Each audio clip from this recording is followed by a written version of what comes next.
Hi, I'm Dan from Seagull.com, and today I'm going to demonstrate how to set up the world's first high-performance, all-drop-stitch, patent-pending Seagull inflatable travel canoe. So let's start by unpacking the canoe and the accessories.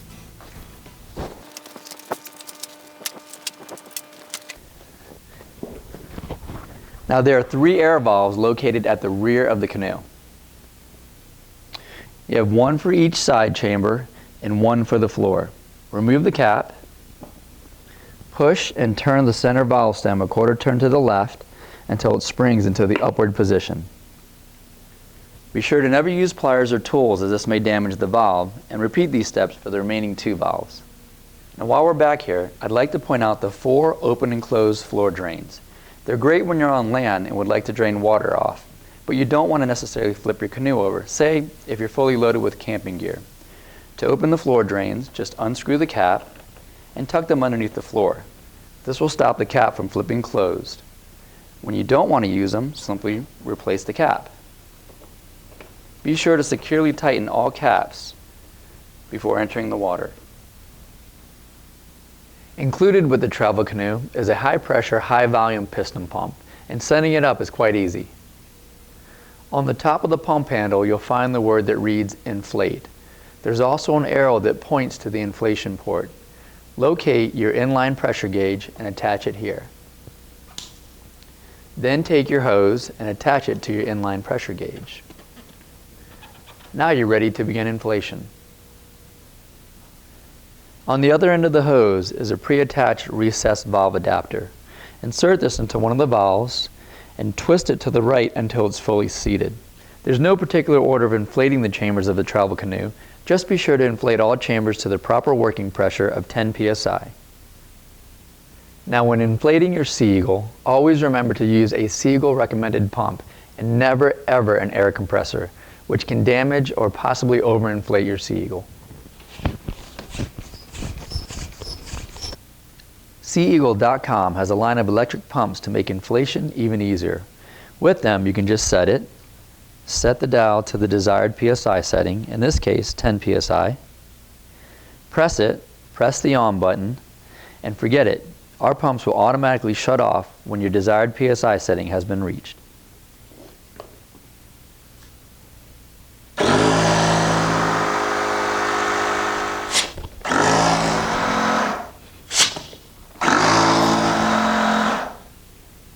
Remember to replace all the valve caps and secure them, and tighten all the floor drains so that water doesn't enter. The canoe seats are inflatable, so you can adjust them to your preference. Use a lower pressure, less than 3 psi, for a softer, lower seating position, or up to 3 psi for a higher and firmer seating position.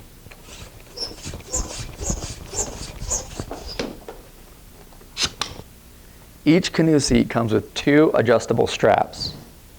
That way you can position the seat for 1, 2, and 3-person paddlers. Simply clip them onto the D-rings and adjust the straps to your liking. You can also change the angle of the backrest for comfort. There are 3 seating positions: rear, center, and front. And as you can see here, an additional seat can be purchased for a 3rd rider. 2-part adjustable canoe paddles come with the travel canoe. However, we do offer them separately if you'd like to purchase additional paddles. The canoe paddle is adjustable from 4 to 5 feet in 2-inch increments. Simply press on the button and adjust it to your liking. The ergonomic hand grip has been designed for comfort and to maintain consistent paddle blade orientation throughout your entire paddle stroke. The last step is the optional attachment of the large rear weedless skeg. With this in place, it helps you to keep the canoe traveling on a straight course. Simply flip the canoe over, take the skeg, slide it into the skeg base, and secure it with a retaining clip. Now for those who wish to rely strictly on paddle strokes, just remove the rear skeg like you would when you're packing up the canoe and slide it off its base. Because of its patent-pending design, the Seagull travel canoe can be inflated up to 10 psi. Resulting in a much sleeker, rigid, contoured shape that's faster, lighter, and higher performing than any other inflatable canoe on the market. Be sure to visit us at seagull.com or just click on the link below to see all the Scotty accessories we offer to completely deck out the inflatable travel canoe. Packing up the travel canoe is quick and easy. Remove the seats.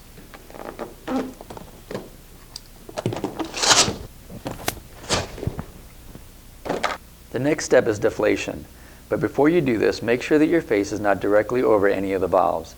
And again, be sure to never use pliers or tools to accomplish this, as that may damage the valves.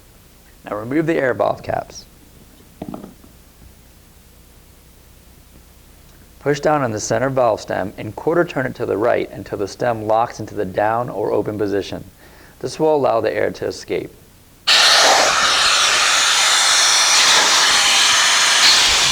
Now don't forget to deflate your seats. Begin by folding the canoe in half, basically taking one wall and folding it over the other. For your next fold, you're going to want to be at the front of the canoe. So what you're going to do is you're going to locate the Sea Eagle logo, and your first fold is going to take place right behind the logo. At this point, continue folding the canoe towards the rear, 2 more folds. Make sure that you keep the top wall aligned with the bottom wall, that they're symmetrical and in line. When you get to this portion, take the rear end and flip it over the top. Be sure not to put too much pressure on this mold or this mold, as this can damage the canoe. With this close-up, I'd like you to take notice of something very important. You can see that the ends where the molds are located are offset, and that's how you want to pack your travel canoe. That relieves unnecessary stress on the molds. The next step is to lay out the travel canoe bag and then roll the canoe onto it. But I want to show you a step that will be helpful. Now, as you can see here, the side of the bag that's the closest to the canoe, I put a couple folds in, nothing specific. Now simply slide the canoe over to the edge of the bag, like so. Now simply roll the canoe right onto the bag. Remember to lift with your legs and not your back.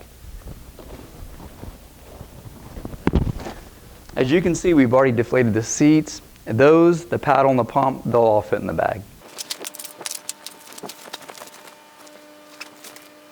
Now, if you find this video helpful and would like to see others like it, please click on the link above and subscribe to our YouTube channel. Until next time, I'm Dan from seagull.com, and I hope to see you out in the water.